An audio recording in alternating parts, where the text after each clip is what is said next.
जय हिंद साथियों। देखिए, दिवाली के मौके पर आप लोगों के लिए एक बहुत ही स्पेशल सीरीज लेकर आए हैं। आप में से बहुत सारे छात्रों का ये डिमांड था कि इंग्लिश में किस तरीके से पढ़ा जाए ताकि लंबे समय तक इसका वोकैब सेक्शन खास करके याद रखें और भूले नहीं। ये बहुत बड़ी समस्या स्टूडेंट्स के बीच है। तो मैं आपको वीडियो के माध्यम से भी बता दिया हूँ कि किस तरीके से आप याद करें ताकि लंबे समय तक ये याद रहे वोकैब। मैंने वो अपनाया स्ट्रेटजी और आपको भी बता रहा हूँ, क्योंकि मैं ब्लैक बुक का लगभग सभी क्वेश्चन बढ़िया से कर लिया था, सिवाय फ्रेजर वर्ब का। फ्रेजर वर्ब कभी नहीं किया और करेंगे भी नहीं। देखिए, ब्लैक बुक में आज हम डिस्कस करने वाले हैं, इसका निचोड़ है, समझिए मेरे भाई, ब्लैक बुक का। और जो भी पॉइंट्स इसके इर्द गिर्द क्वेश्चन के बनेगा उन सभी को हम डिस्कस कर देंगे आपके सामने। तो आज हम OWS को डिस्कस करने वाले हैं, मतलब वन वर्ड सब्स्टिट्यूशन के नाम से हम जानते हैं, और ये बहुत ही इंपॉर्टेंट होता है। देखिए, सीरियल वाइज से हम करेंगे। पहला क्वेश्चन है आपके सामने, बिकम लेस इंटेंस और wide spread. Less intense, intense मतलब कोई चीज का होता है बदतर हो जाना या बहुत ज्यादा उसका बर्स्ट कंडीशन, और वाइड स्प्रेड मतलब फैलना होता है, फैलना। तो बिकम लेस इंटेंस और वाइड स्प्रेड मतलब किसी चीज को जो है फैलने से और बदतर होने से रोकने की जो प्रक्रिया होता है ना, उसको हम एवेट के नाम से जानते हैं, जिसको हम हिंदी में रोकथाम करना बोलते हैं। ठीक, ये अब हो गया। अब देखिए, बहुत सारे ऑप्शन रहेगा यहाँ पे। एवेट रहेगा, उसके बाद डिमिनिश रहेगा, उसके बाद डिक्रीज रहेगा, और भी रहेगा, लेकिन आपको एवेट मारना है। ठीक, ऑप्शन एवेट रहेगा तो ये टिक करना है, क्योंकि वहां पर चारों सेम वर्ड दे सकता है, वहां पर कंफ्यूजन करना हो जाइएगा, कंफ्यूज हो जाइएगा। तो वहां पर ये याद रहेगा तभी आप वहां पर कर पाइएगा, अदरवाइज नहीं। अब देखिए, बोल रहा दूसरा क्या है ना, a place where animals are slaughtered for consumption as food. एक जगह जहां पर एनिमल्स को मतलब पशु को स्लाउटर्ड किया जाता है, मतलब वध किया जाता है, फॉर कंजम्पशन एज फूड मतलब उपभोग के लिए, फूड के मतलब खाने के पर्पज से उस एनिमल्स को स्लाउटर वध किया जाता है, काटा जाता है, तो उसको हम एबेटोयर के नाम से जानते हैं। एबेटोयर मतलब कसाई खाना होता है या बूचड़ खाना होता है। इसका स्पेलिंग ध्यान रखिएगा, ABATTOIR होता है। ठीक, तो ये हो गया, ये बहुत ही इंपॉर्टेंट है, इसको ध्यान रखिएगा। अब तीसरा क्वेश्चन क्या है, the superior of A monastery.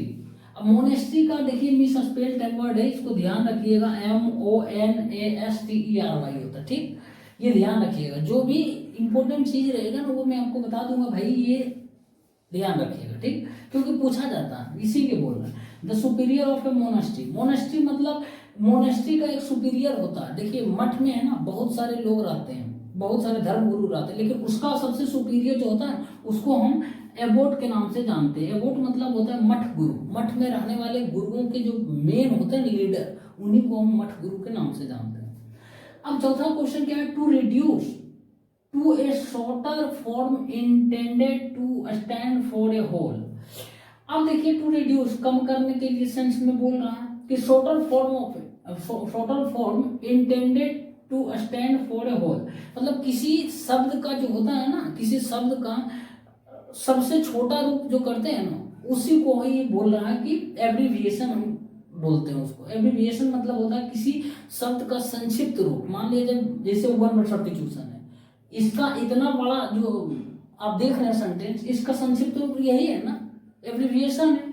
तो इसका एक इतना लंबा लिखने के बजाय एविट लिख दिया बस, तो वही होता है एब्रीविएशन। मतलब किसी शब्द समूह का संक्षेपण रूप, कॉन्टेक्ट किया हुआ वो रूप होता है। ठीक, फिर नेक्स्ट आएगा आपके सामने, देखिए एक और स्लाइड आपके सामने है। बोल रहा है कि to give up one's authority और थ्रोन।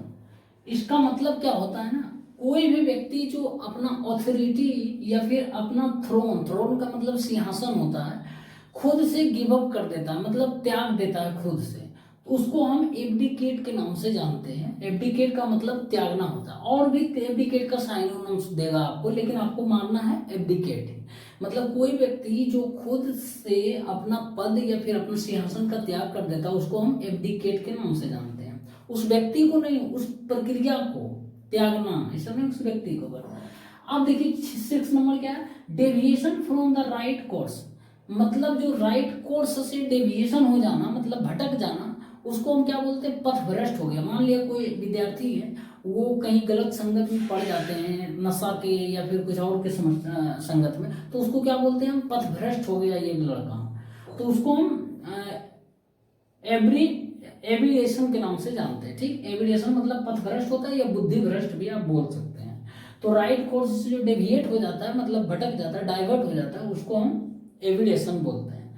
अब बोल रहा, देखिए, formally put an end to a system, किसी भी सिस्टम का फॉर्मली पुट एन एंड मतलब समाप्त हो जाना, या फिर कोई सिस्टम हो, प्रैक्टिस हो या इंस्टीट्यूशन हो, इन सभी का फॉर्मली मतलब जो होता है औपचारिक रूप से समापन ही, इसको हम एबोलिश के नाम से जानते हैं। एबोलिश मतलब समाप्त हो जाना, लेकिन वो फॉर्मली होना चाहिए। ठीक, अब देखिए नेक्स्ट क्या है, the original inhabitant of a country, मतलब किसी देश का ओरिजिनल इनहेबिटेंट, मतलब जो ओरिजिनल है, मूल निवासी है ना, इनहेबिटेंट मतलब निवास करने वाले लोग।